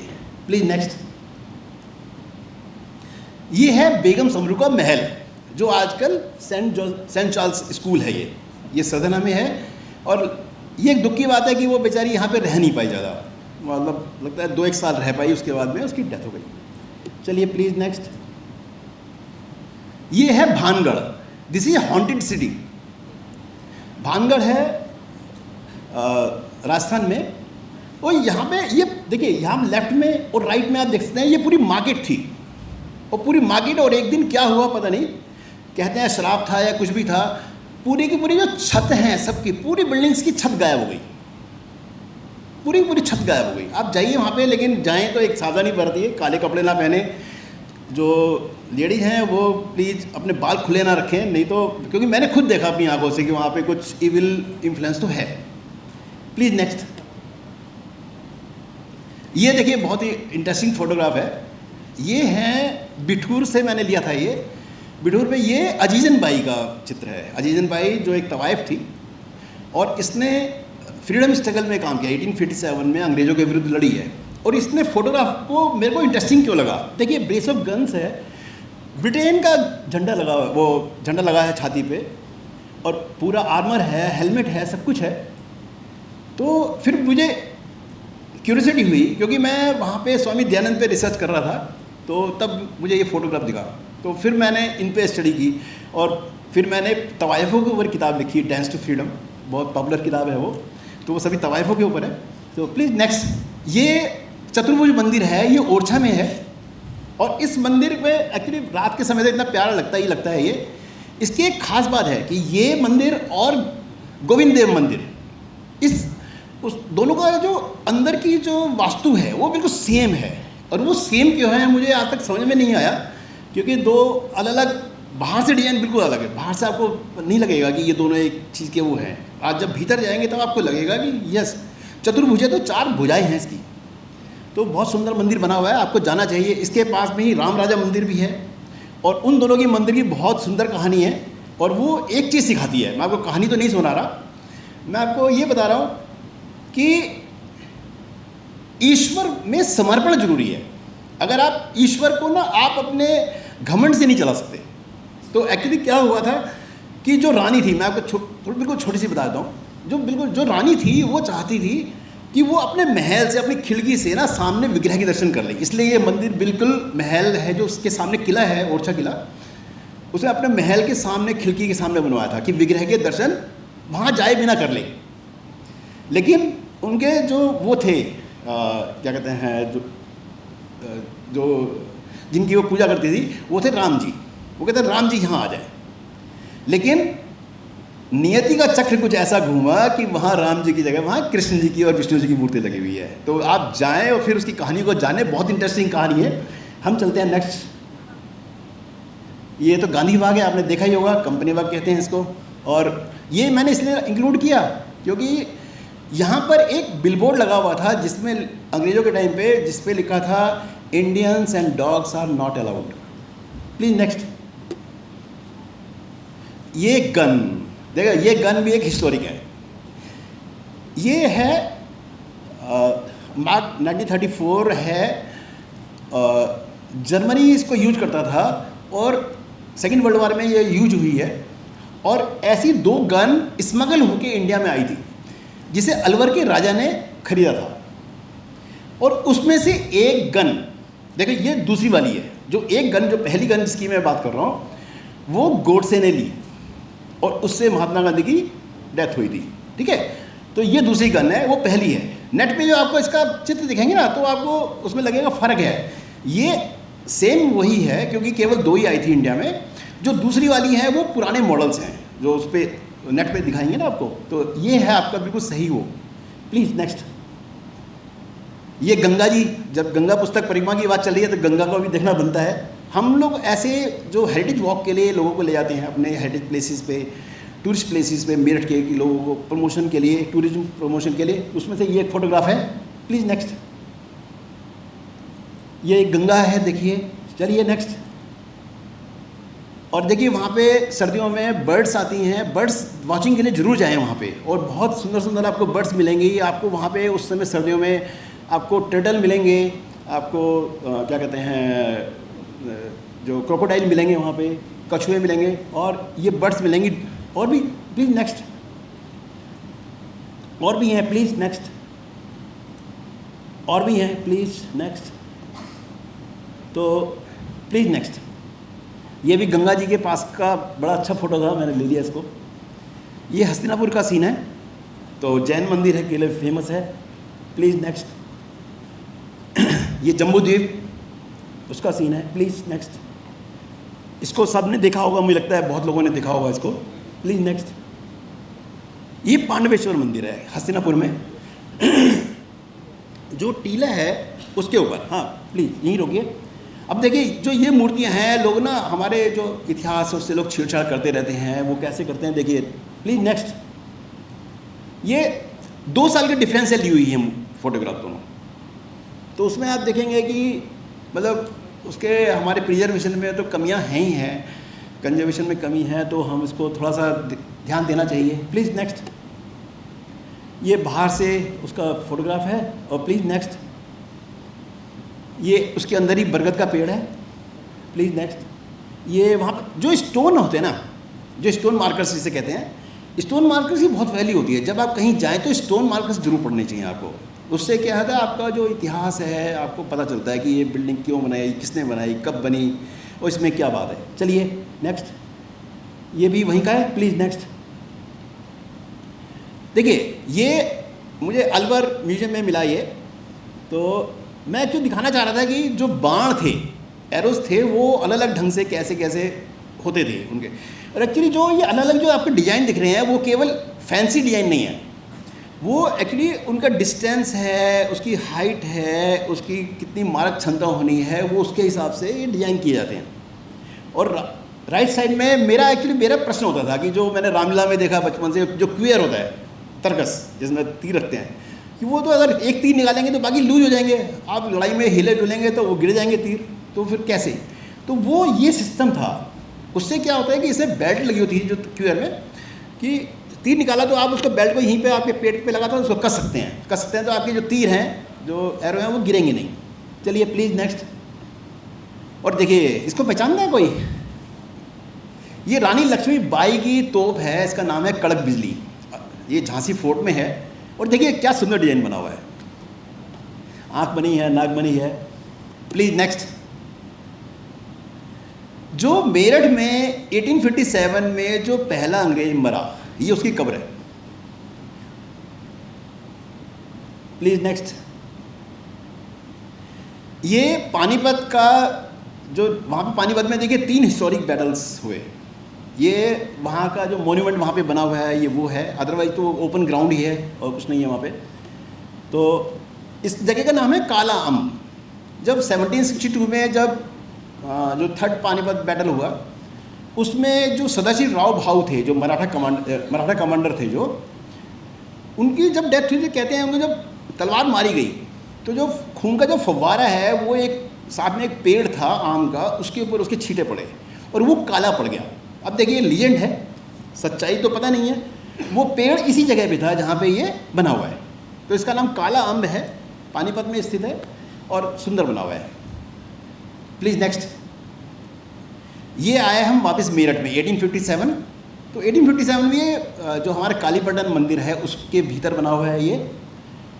और क्योंकि हमें 1857 के जो हमारे वीर हैं, हमारे मेरठ से वो संग्राम शुरू हुआ और उसको ही प्रथम स्वतंत्रता संग्राम कहते हैं हम लोग। तो ये उसका याद दिलाता है, शहीदों की याद में यहाँ पे काफ़ी सारे कार्यक्रम होते हैं। Please next. जो ये उसी संग्राम, इसी जो है इसके पीछे, म्यूजियम के पीछे वो बना हुआ है कुआं जो है, जहाँ पे एक जो साधु थे वो पानी पिलाते थे सिपाहियों को, और सिपाहियों को पानी पिला के उनको भड़काते थे। उन सिपाहियों में दोनों हिंदू मुस्लिम दोनों होते थे, ठीक है। वहाँ से 1857 की सूत्रधार हुआ। तो मेरी जो रिसर्च है वो कहती है कि जो ऋषि थे, जो स्वामी थे, जो साधु थे, वो साधु और कोई नहीं, वो स्वामी दयानंद थे। और वो उसके ऊपर मेरी पुस्तक आ चुकी है, तो आप पुस्तक ले सकते हैं, अटलांटिक प्रकाशन से छपी हुई है। अभी उसका इंग्लिश वर्जन भी आने वाला है। Please next. जो मेरठ में ऐसे स्टोन मार्कर बहुत सारे हैं, तो आपको इन स्टोन मार्क, जहाँ भी आपको स्टोन मार्कर दिखे, आपको रुकना चाहिए। Please stop, take a pause, read it out कि इसमें क्या लिखा हुआ है। आपको अपने इतिहास के बारे में बहुत कुछ जानने को मिलेगा। Please next. ये मंदिर है हमारा कालीपटन। ये कालीपटन जो नाम है वहीं से बना है, क्योंकि जो अंग्रेज़ थे, जो इंडियन जो प्लाटून्स होती थी उनको कालीपटन कहते थे, कालीपटन, काला। तो वहीं से ये नाम इस मंदिर को आया। Please next. ये भोले बाबा के दर्शन कीजिए। नेक्स्ट। ये है हस्तिनापुर में, ये कामाख्या मंदिर है और ये भी बहुत प्राचीन है, लेकिन ये पूरा पूरा सिंक कर गया है, केवल ज़मीन के ऊपर केवल अब इसकी चोटी दिख रही है, वो ज़मीन के भीतर चला गया है। कैसे चला गया है पता नहीं है मेरे को। Please next. इसके साथ में कुआं और बना हुआ है, ये कुआं है वो। देखिए कुआं बिल्कुल सही सलामत है, इसको कुछ नहीं हुआ, लेकिन वो उसको क्यों हुआ पता नहीं। चलिए नेक्स्ट।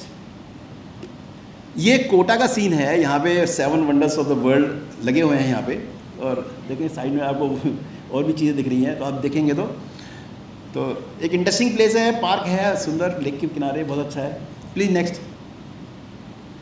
ये देखिए, ये है शानदार चीज़ सबसे, मुझे लगता है इससे अच्छा इंटरेस्टिंग फोटोग्राफ मेरे पास नहीं है, कि गेट है, उसमें ताला भी लगा हुआ है, पिलर भी हैं और दीवारें नहीं हैं।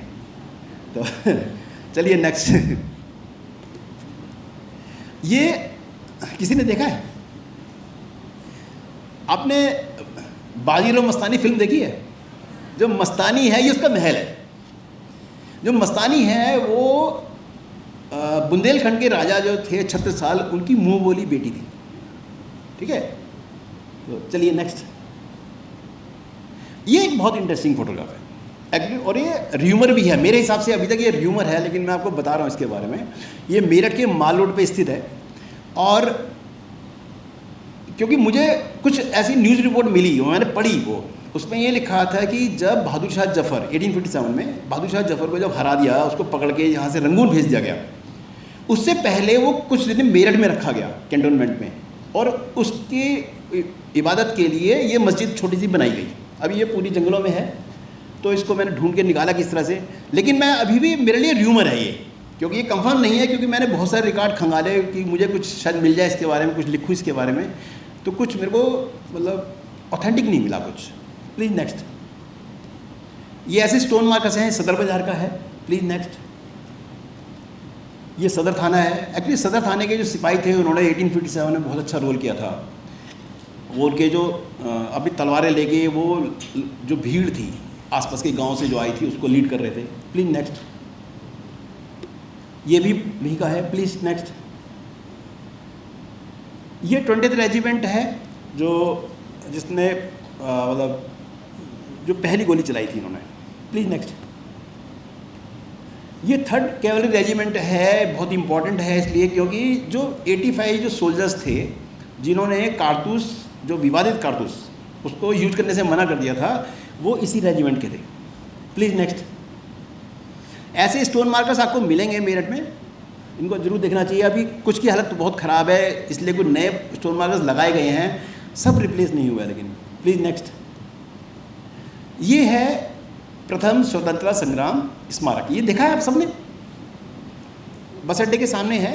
और शहीद स्मारक भी लोग इसे कहते हैं, कुछ लोग इसको अशोक की लाट कहते हैं। तो इसके साथ में प्लीज़ नेक्स्ट, जो इसके अंदर कुछ म्यूजियम भी बना हुआ है और म्यूजियम में कुछ आपको बहुत सुंदर सुंदर चीज़ें आपको देखने को मिल जाएंगी। जैसे ये नाना साहब की टोपी है। Please next. ये छत पे उन्होंने बना रखा है, देखिए क्या सुंदर सीन है। Please next. और ये बाहर से आप देख सकते हैं म्यूजियम जो है हमारा। और ये सरदार जी भी आप देख रहे हैं, ये विशेष रूप से दिल्ली से चल के आए थे कि वो केवल स्टोन मार्कर्स देखना चाहते थे मेरठ में। तो उनको मैंने लीड किया था, तो मैंने कहा चलिए आप, तो उनकी फ़ोटो ली मैंने। तो वो कह रहे प्लीज़ चेहरा मत आए। मैंने कहा ठीक है, मिस्टर आनंद है वैसे ये इनका नाम। चलिए प्लीज़ नेक्स्ट।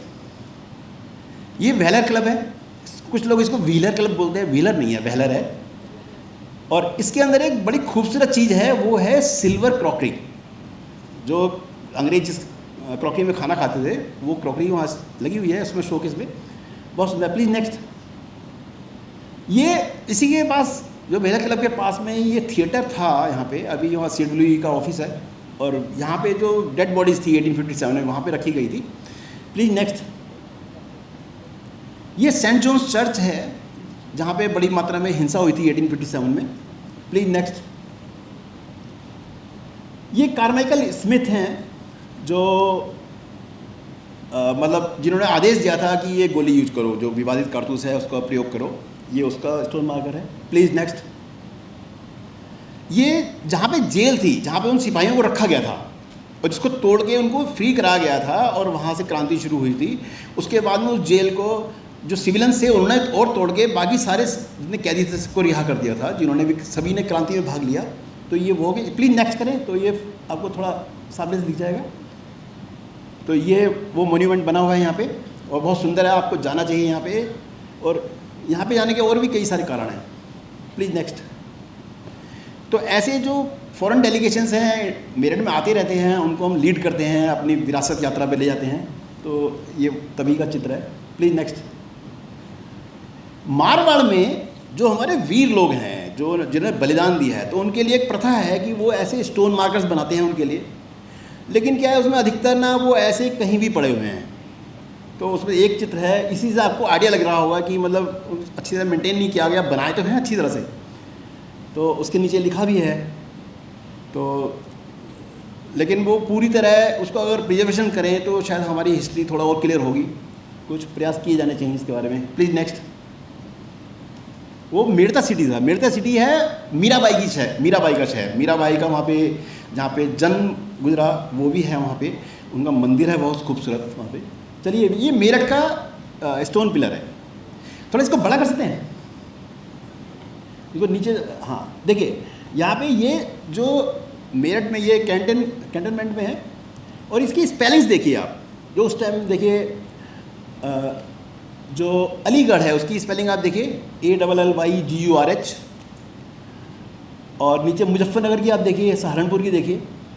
तो स्पेलिंग से आपको आइडिया लग जाएगा कि उस समय मतलब वो हमारी जो प्रोनाउंसिएशन है उसको किस तरह से अंग्रेज समझते थे, उसी तरह से ये लिखा हुआ है। Please next. ये है नालंदा।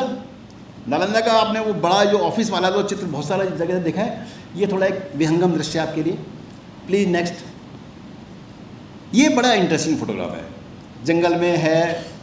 ये है बिठूर में, ये नाना साहब का महल है जिसे अंग्रेजों ने डिस्ट्रॉय किया पूरी तरह से 1857 में। ये वो है। अभी तो मतलब केवल यही पोर्शन दिखता है और ये भी कब गिर जाएगा पता नहीं है। Please next. ये एक हमारी वीरता की कहानी है कि भारतीय कैसे वीर होते हैं। ये हैं वीर कुंवर सिंह। करीब 6 महीने अभियान चलाने के बाद में, पूरे अवध में और बिहार में अभियान चलाने के बाद में, अंग्रेज़ों को कई जगह हराने के बाद में, ये वापस जब जगदीशपुर, इनका जो नेटिव टाउन था, उसकी ओर जा रहे हैं तो रास्ते में गंगा नदी है, इसी गंगा की हम बात कर रहे हैं आज। तो पीछे ये बिल्कुल आखिरी, अपने सब सैनिकों को उन्होंने पहले भेज दिया। उन्होंने कहा कि नहीं, मैं सबसे बाद में जाऊंगा। आखिरी नाव में ये थे तो पीछे से अंग्रेज़ टुकड़ी आ गई, उन्होंने तोप चलाई। वो तोप का जो गोला इनके हाथ पे लगा, राइट हैंड पे, आप नोटिस करिए, राइट हैंड पे लगा तो वो लटक गया हाथ। तो इन्होंने कहा मैं अंग्रेज़ों की गोली से नहीं मरना चाहता, इनके शब्द थे। इन्होंने अपने हाथ से अपनी कटार निकाली और उस हाथ को काट के गंगा जी में प्रवाहित कर दिया। ये थे ऐसे वीर। और उसके बाद में उन्होंने केवल कपड़ा बांधा और जगदीशपुर को जीता, और उसके एक्सेसिव ब्लीडिंग और फटीग के कारण उनकी डेथ हो गई 2 दिन बाद।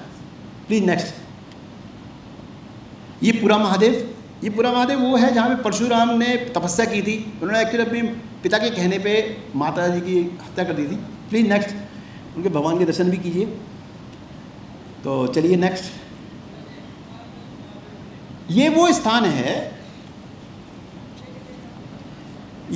जहाँ पर पहली गोली चली थी और पहला जो मैंने आपको कब्र दिखाई थी, वो फिनिश की कब्र थी, वो फिनिश की डेथ यहीं पे हुई थी। चलिए नेक्स्ट। और ये पूरा गांव में, मतलब रावण गांव इसे कहते हैं वैसे, तो ये विष्णु जी की तस्वीर है, बहुत, ये गुप्ता पीरियड की है। Please next. ये वहीं पर जो मंदिर है, मंदिर में जो पिलर लगे हुए थे, बाहर से गंगा यमुना कहते थे, लोगों ने इसकी जगह नए रिप्लेस कर दिए। नए रिप्लेस करके इन पुरानों को तालाब में फेंक दिया। जब हमें पता लगा तो हमने क्या किया, वो तालाब से उसको निकलवाया हमने और उसको फिर मंदिर में रखवाया। तो वो प्लीज़ नेक्स्ट कर दीजिए। नेक्स्ट। ये सभी वही पिलर हैं। Please next. और यहाँ प्लीज़ नेक्स्ट करिए। ये मंदिर इसलिए दिखा रहा हूँ मैं आपको, ये जो महावीर की जो फोटोग्राफ है वो 2500 साल पुरानी है। Please next. ये प्लीज़ नेक्स्ट। ये हम जो हेरिटेज वॉक करते हैं वही है। Please next. Please next. ये वही का है। ये बेगम समरू का जो चर्च है। प्लीज़ एक आपने फ़ोटो लगता है मिस कर दिया, इससे पहले वाला लीजिए। ये इसका इंटीरियर है चर्च का। आप देखिए कितना खूबसूरत उसका इंटीरियर है। Please next. ये आपकी चर्च। चलिए नेक्स्ट। ये पत्थर मुझे बड़ा इसने अजीब किया, क्योंकि ये जो लैंग्वेज है बलूचिस्तान में बोली जाती है, और ये पत्थर यहाँ पे एक सराय में लगा हुआ था, तो मुझे बड़ा आश्चर्य हो गया ये यहाँ कैसे है। हालांकि मैं इसको पढ़ तो नहीं पाया हूँ, लेकिन मैंने इसको रखा। चलिए प्लीज़ नेक्स्ट। ये मंदिर छोटा सा मंदिर है। ये यहाँ पे स्वामी देना, आपने कहानी सुनी होगी ना कि वो शिवलिंग पे गए और सुबह खा रहा था, प्रसाद खा रहा था, तो उनका मतलब मन भटक गया कि ऐसा कैसे हो गया। ये वही मंदिर है। Please next. ये स्वामी दयानंद का जहाँ जन्म हुआ, ये वो कमरा है। Please next. और अब आती है गंगा हो गई, तो पुस्तक भी होनी चाहिए। मेरी पुस्तक है जो NBD से छपी है। Please next. और ये मोदी साहब की पुस्तक है, मैंने उनकी 2 पुस्तकें ट्रांसलेट की हैं, उसमें से एक ये है। Thank you.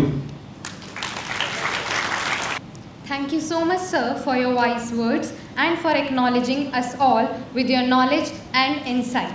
It is now my great honor to invite Major General Dr. Gopal Krishna Thaplia, the Honorable Vice Chancellor of Subharti University, a visionary leader and a decorated officer, to deliver his presidential address to us. जय हिंद। हमारे मेरे से पूर्व वक्ता जिन्होंने भी जो भी कहा, जिस तरह से कहा, मैं वो रोमांचित हूँ। I am overwhelmed.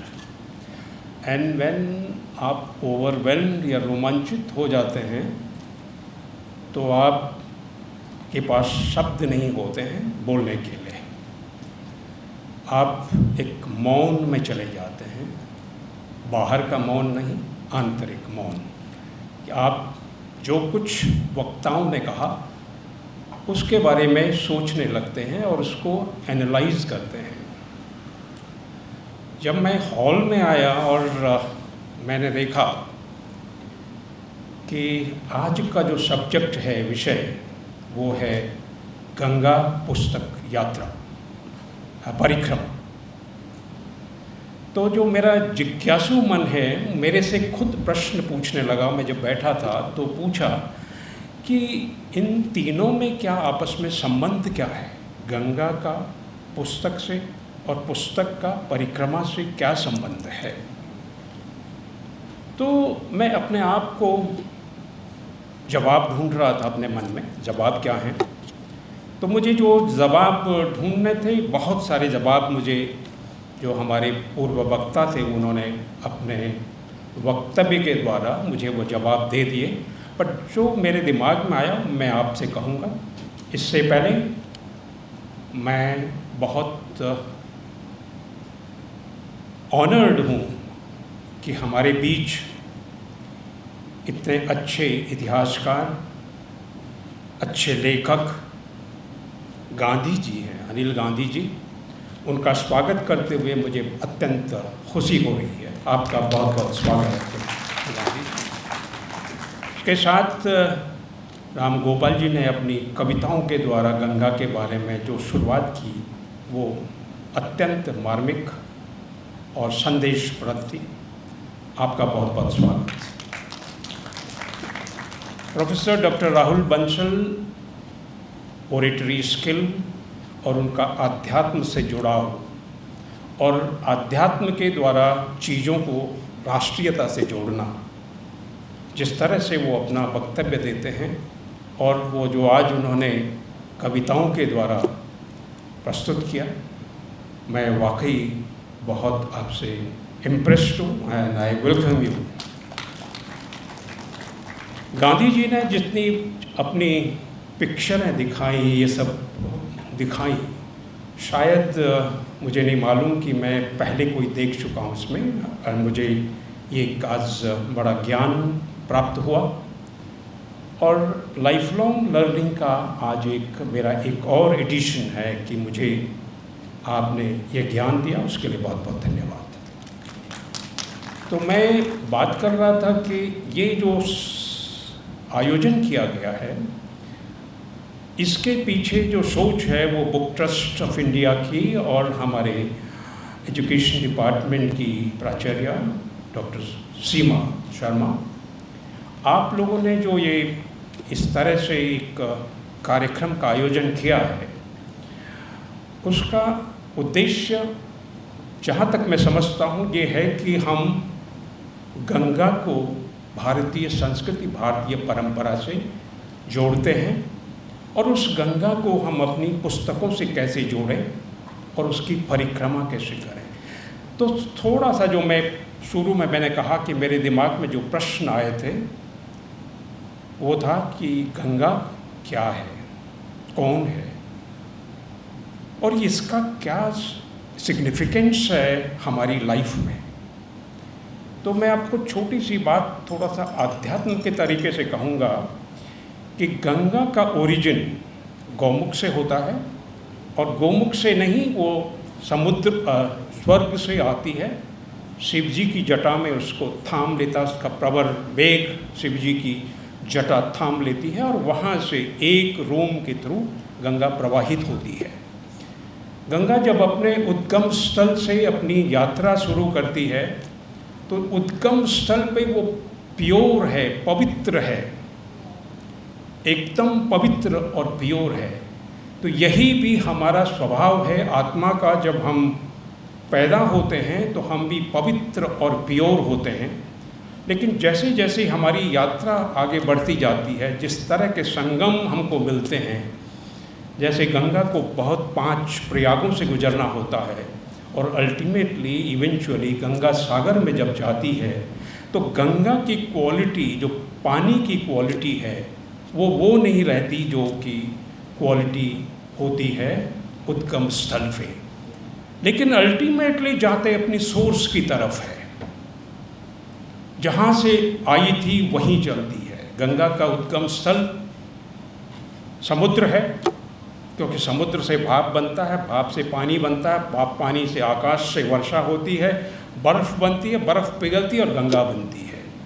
तो सोर्स समुद्र है। इसी तरह से भी यदि मानव, हम हर आत्मा को देखें तो हमारा भी सोर्स एक अनंत है, सनातन है, ब्रह्म है। हम उससे जब निकलते हैं और हमारी जब यात्रा शुरू होती है तो हम इस यात्रा के दौरान उस आत्मा जो पवित्र है उसके ऊपर बहुत सारे आवरण डालते जाते हैं, और जैसे जैसे हम आवरण डालते जाते हैं हम अपने आप को दूर होते जाते हैं अपने परम ब्रह्म से और अपने ओरिजिन से, अपने सोर्स से दूर होते जाते हैं। लेकिन अल्टीमेटली हमारा मकसद होता है, हमारी जो आत्मा का मकसद होता है कि हमें अपने उद्गम पे, सोर्स से हमें अपने डेस्टिनेशन पे पहुंचना है। जैसे कि गंगा निकलती है और अपने डेस्टिनेशन गंगा सागर पे पहुंचती है, तो हमारा भी डेस्टिनेशन वही अथाह सागर है जिस सागर से हमारी उत्पन्न हुई है। दैट इज़ कॉस्मिक इंटेलिजेंस और कॉस्मिक कॉन्शियसनेस जो हमारे सब के अंदर विद्यमान है। हम सब उसको एक्सपीरियंस करते हैं, वो देख नहीं सकते, आप उसको वर्णन नहीं कर सकते, केवल एक्सपीरियंस कर सकते हैं। और जब आप एक्सपीरियंस करते हैं तो वही आपकी लाइफ का अल्टीमेट पर्पज है, to experience that cosmic consciousness which is, जो अवर्णनीय है, जो अदृश्य है, जिसका कोई भेद नहीं है, जिसका कोई अंत नहीं है। तो हमारा भी वही है। तो ये गंगा के बारे में, गंगा हमको यही सिखाती है कि आप हमेशा अपने उद्गम से तो निकलते हैं लेकिन अपने डेस्टिनेशन को याद रखिए, और जिस डेस्टिनेशन में आपने जाना है उस डेस्टिनेशन की यात्रा आपकी प्योरिटी के लिए है। आप अपने आप को प्योर होते जाएं और फिर आप अपने डेस्टिनेशन पे पहुँचें। ये मकसद है हमारे जन्म का जब हम यहाँ आते हैं। तो ये एक आध्यात्मिक पहलू है। दूसरा, पुस्तक पहले आई या गंगा पहले आई? आप में से कोई कहेगा तो गंगा पहले आई। ऑफ कोर्स हमारी सिविलाइजेशन है, हमारी माँ है और उसको हम भगवती और माँ भी कहते हैं। तो उसका जन्म पहले आई, वो पहले आई। उसके बाद मानव आया, भगीरथ। हालांकि भगीरथ के प्रयास से गंगा आई थी, लेकिन जब तक वो था ज्ञान, जब पुस्तक की मैं बात कर रहा हूँ और ज्ञान से इसके कोरिलेट कर रहा हूँ, तो वो एक पीरियड था हमारा श्रुति का, जिसमें कि किताबें नहीं होती थी, केवल ज्ञान श्रुति के माध्यम से होता था। मतलब आप बोलते थे और आपको सुना देते थे, आप उसको याद करते थे और सूत्रों के माध्यम से आप याद करते थे, उसका वर्णन करते थे। जब ये ज्ञान एक किताबों में लिखा गया तो सबसे पहली पुस्तक पूरे ब्रह्मांड में और पूरे भारतवर्ष में तो नहीं, पूरे संसार में मैं कहूँगा सबसे पहली पुस्तक जो लिखी गई वो यजुर्वेद है। उसकी आज से 5000 साल पहले या ऋग्वेद है। तो ये पहली पुस्तक ऋग्वेद, जिसमें कि हमारे देवी देवताओं की प्रार्थना और किस तरह से कर्मकांड देवी देवताओं को खुश करने के लिए वो होता है। फिर हमारे 4 वेद लिखे गए। तो ये हमारे प्रमुख ग्रंथ हैं और इन ग्रंथों के आधार पे हमारे एक वो बनी, फिलॉसफीज बनी, वैदिक फिलॉसफी, जिसके 60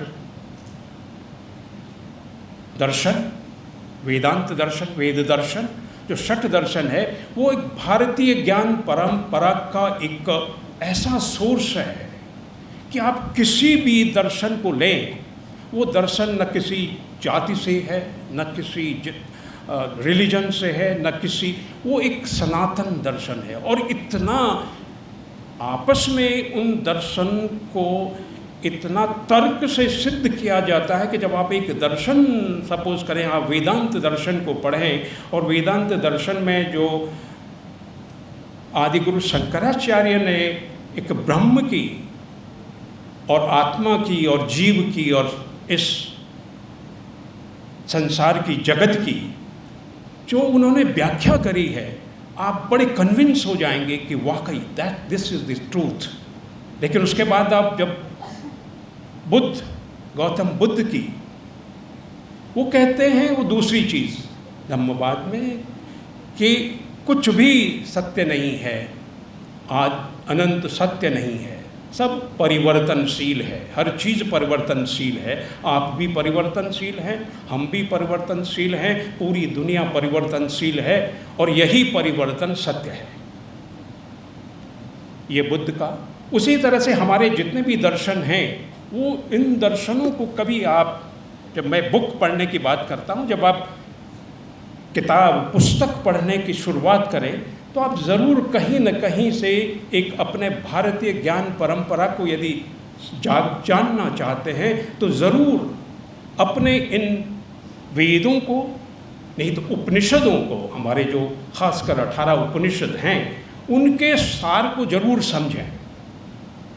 उससे आपको आपके जीवन का उद्देश्य पता लगेगा, उससे आपका जीवन किस तरह से रिलेटेड है, the creator of this universe से रिलेटेड है, और मृत्यु और जन्म है क्या, ये कैसे होते हैं, इसको समझने की ज़रूरत क्यों है, ये सब ज्ञान क्यों ज़रूरी है। क्योंकि भगवान बुद्ध ने कहा यदि आपकी जिंदगी में दुख है तो दुख का कारण है अज्ञान, क्योंकि आपको सही ज्ञान पता नहीं है, इसलिए आप दुखी हैं। तो आपको ज्ञान प्राप्त करना है, तो ज्ञान प्राप्त करने के लिए ज़रूर इन किताबों का अध्ययन कीजिए जो हमारी भारतीय ज्ञान परंपरा से जुड़ी हुई हैं। हमारी ऋषि मुनियों ने अपने तप के द्वारा इतना साइंटिफिक नॉलेज उन किताबों में रखा है जो आज साइंस अपने एक्सपेरिमेंट के द्वारा प्रूव कर रहा है। आइंस्टीन का दैट रिलेटिविटी का सिद्धांत आप देखिए तो ये एग्जैक्टली हमारे वेदों से बहुत कुछ निकला हुआ है।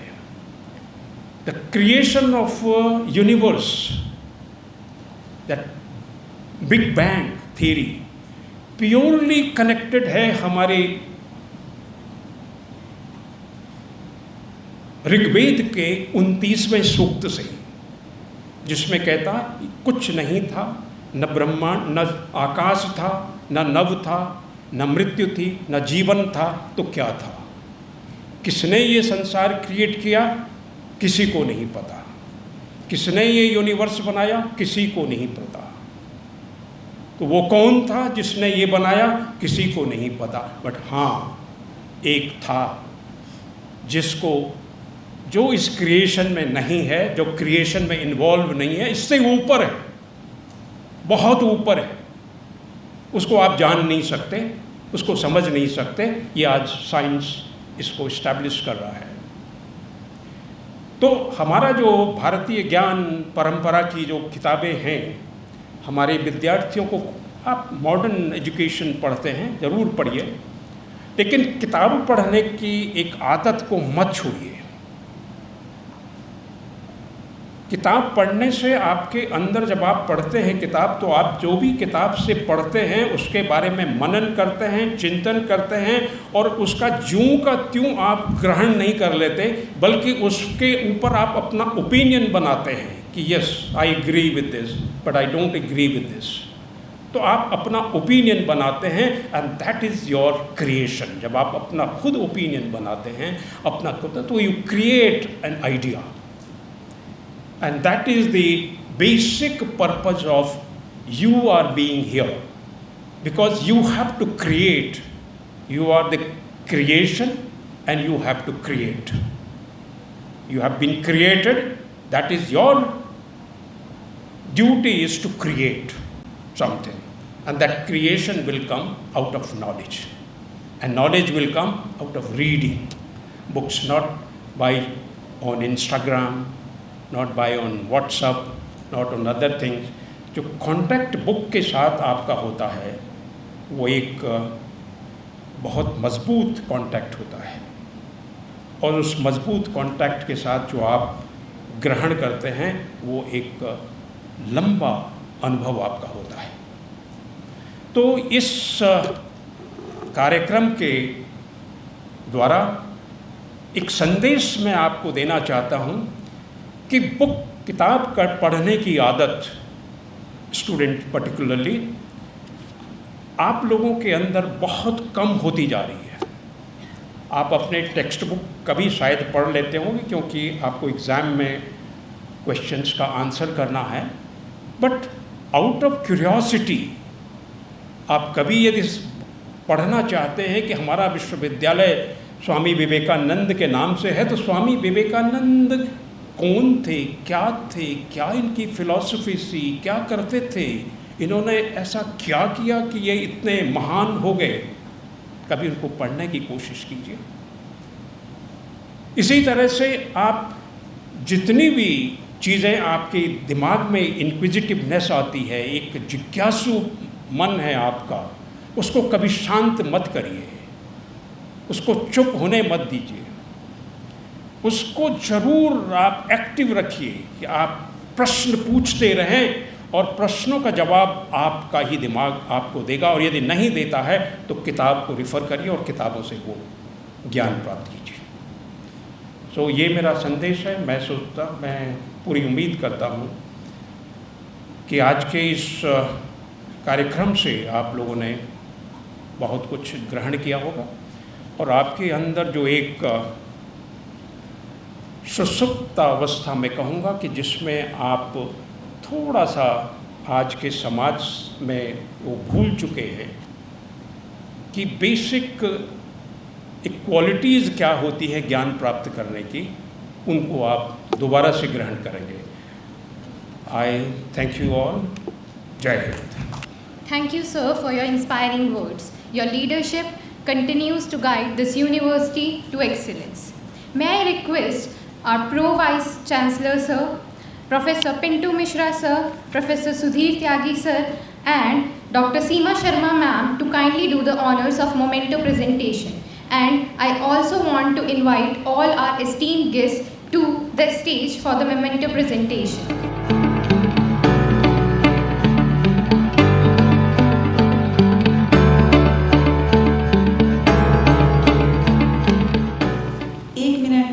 आपका समय मैं यहाँ आपसे चाहती हूँ। मैं आपका सभी का मैं धन्यवाद हृदय से करना चाहती हूँ, क्योंकि एक महत्वपूर्ण कार्यक्रम बहुत सहजता के साथ संपन्न हुआ। इसमें हमारे सभी विश्वविद्यालय के जो सुभारती परिवार है उसका संपूर्ण सहयोग के कारण ही संभव हो रहा है। सबसे पहले मैं आज के कार्यक्रम के अध्यक्ष माननीय कुलपति महोदय का हृदय से आभार प्रकट करती हूँ इस कार्यक्रम के इस तरह संपूर्णता के लिए। बहुत बहुत आभार सर। मैं प्रतिकुलपति महोदय आपका भी हृदय से आभार प्रकट करती हूँ, क्योंकि आपने इतना समय इस कार्यक्रम को दिया। हृदय से आभार सर। मैं राष्ट्रीय पुस्तक न्यास के प्रतिनिधि के रूप में आज के मुख्य अतिथि श्री अनिल कुमार जी को भी हृदय से धन्यवाद ज्ञापित करती हूँ कि आपने इस कार्यक्रम को संपन्न कराया और सफल बनाया, और आपके ही परिणाम, आपके ही कार्यक्रम के जो इसके संचालन में संपूर्ण मार्गदर्शन रहा है, और आप ही के कारणवश यह संपन्न हुआ है। आपका हृदय से आभार। मैं एनबीटी के अधिकारी श्री आपका भी हृदय से आभार करती हूँ। और इस कार्यक्रम के विशिष्ट अतिथि के रूप में हमारे मध्य उपस्थित डॉक्टर राहुल बंसल सर, मैं इस योग्यता में नहीं हूँ कि मैं आपको आभार प्रकट करूँ, लेकिन फिर भी मैं हृदय से आपके प्रति धन्यवाद ज्ञापित करती हूँ। इसी प्रकार मैं श्री राम गोपाल सर, आपको भी हृदय से धन्यवाद ज्ञापित करती हूँ। इस कार्यक्रम के पूर्ण निर्देशन में आपकी पिंटू मिश्रा सर, मैं आपको हृदय से धन्यवाद ज्ञापित करती हूँ। इसके साथ ही मैं दो लोगों का जो यहाँ अनुपस्थित हैं लेकिन उनका आभार न प्रकट करूँ तो ये मेरी कृतज्ञता होगी। प्रोफेसर अभय शंकर गौड़ा सर, वे यहाँ नहीं हैं, लेकिन उनकी उपस्थिति इन विद्यार्थियों के रूप में और शिक्षकों के रूप में हमारे साथ है। मैं उनकी अनुपस्थिति में उनके प्रति आभार करती हूँ। इसी प्रकार प्रोफेसर गीता खरबंदा मैम, उनकी उपस्थिति साक्षात रूप में नहीं है, लेकिन उनके विद्यार्थी उनके शिक्षकों के रूप में हमारे साथ है। उनकी अनुपस्थिति में मैं उनके प्रति आभार प्रकट करती हूँ। इस कार्यक्रम में प्रत्यक्ष और परोक्ष रूप से जुड़े हमारे साथ सभी शिक्षकों का, सभी तकनीकी टीम का और हमारे शिक्षणेतर कर्मचारियों का हृदय से आभार।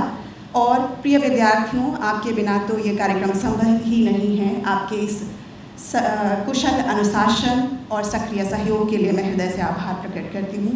सबका बहुत बहुत आभार। एक बार मैं आग्रह करना चाहती हूँ पूरी सभा से, अपने अपने स्थान पर खड़े हो जाएं वंदे मातरम गान के लिए। वंदे मातरम, वंदे मातरम, सुजला सुफला मलयज शीतला,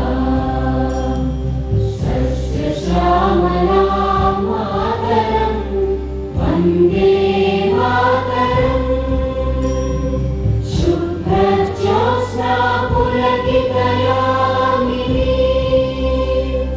पुल्लकुसुमित ध्रुवदल शोभिनी, सुहासिनी सुमधुर भाषिणी, सुखदां